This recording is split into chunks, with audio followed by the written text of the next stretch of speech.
Ini ada satu lagi nih Pak, yang ibu-ibu ya, saya bacaan ya. Ya. Ustadz, keimanan kita pada saat berhadir di kajian sangat besar. Sangat apa ini?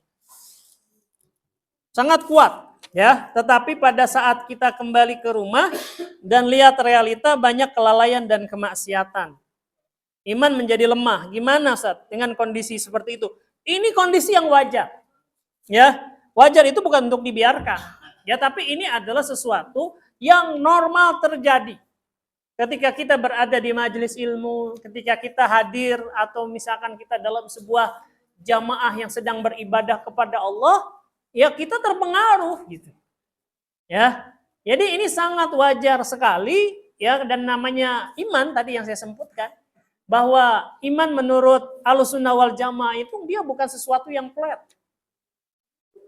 Ya, bukan sesuatu yang tetap, bukan. Ya, kalau iman kita tetap, mungkin kita meragukan kemanusiaan kita. Jangan-jangan gue jadi malaikat ini. Ya, kalau iman kita terus turun sampai kita merasa iman kita jeblok semua, jangan-jangan kita udah jadi setan nih. Naudzubillah min dzalik. Ya, justru iman kita membuktikan bahwa kita manusia, itu iman kita naik turun. Gitu ya. Yang jadi masalah adalah jangan sampai kita itu imannya terus turun. Ya, jangan kalau sepak bola itu jangan sampai kita itu udah degradasi dari seri A ke seri B, turun lagi jadi seri C. Jangan. Ya, kita tuh harus ya terus meningkatkan. Kalau perlu kita itu selalu pada level yang tinggi, turun naik lagi begitu. Itulah yang terbagus. Bukan berarti yang terbagus itu flat ya. Tadi maksudnya saat ada waktu turun kita naik lagi gitu. Ya, itulah yang terbaik.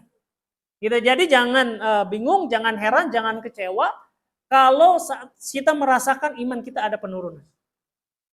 Justru itu bagus supaya kita bisa apa? Kita bisa naikin itu. Yang berbahaya itu adalah silent killer. Pembunuh yang tersembunyi, yang diam-diam aja. Gitu. Ya, kalau kita nih sedang demam itu bagus. Lah kok demam bagus itu tubuh kita ngasih sinyal. Ini ada infeksi loh di dalam tubuhmu. Ada yang nggak beres, maka tubuhmu itu merespon dengan cara demam. Dengan pusing, gitu ya. Apa sebabnya? Justru karena itu kamu cari sebabnya apa. Gitu ya. Misalkan nih kita itu tiba-tiba demam aja.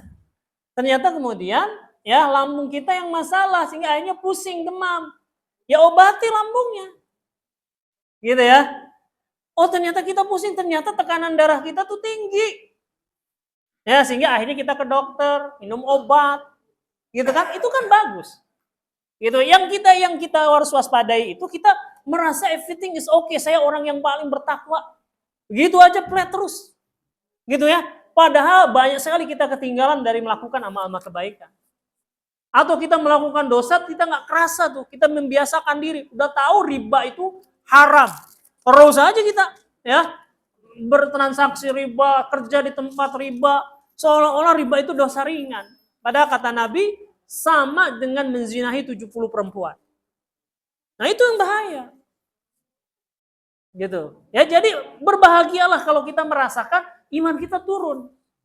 Tapi jangan stop di situ. Ya. Kita harus cari tahu sebabnya nih apa. Saya kok kayak iman saya nih kayak lemah. Gak semangat. Jangan-jangan salah teman. Oh, kok salah teman? Iya, teman kita banyaknya orang yang lalai. Akhirnya kita ikut. Gitu ya. Coba kalau misalkan, mohon maaf ya. Kita ini misalkan kerja di lingkungan yang teman kita 90% pejudi. Kira-kira ya kemungkinan besar kita jadi pejudi kan? Iya. Ya nggak apa-apa lah, judi sekali-sekali ntar bisa tobat. Iya sekali-kali nggak apa-apa ya. Akhirnya ikut. Gitu ya. Kalau teman-teman kita lebih banyak orang-orang yang suka gibah, kira-kira kita ikutan gibah nggak? Ikutan sedikit-sedikit. Ya, jadi kita bisa mendiagnosis tuh apa sebab turunnya iman kita. Baik malas melakukan suatu ketaatan atau gampang melakukan kemaksiatan. Gitu. Nah, ini ya, jadi disyukuri. Ya, kita bisa merasakan turunnya iman supaya kita bisa memperbaikinya. Ya, karena kalau tadi kita nggak nyadar ya nggak bisa memperbaiki. Kita anggap semua baik-baik saja, ternyata mencelakakan kita. Demikian Ibu ya, wallahu a'lam bishawab.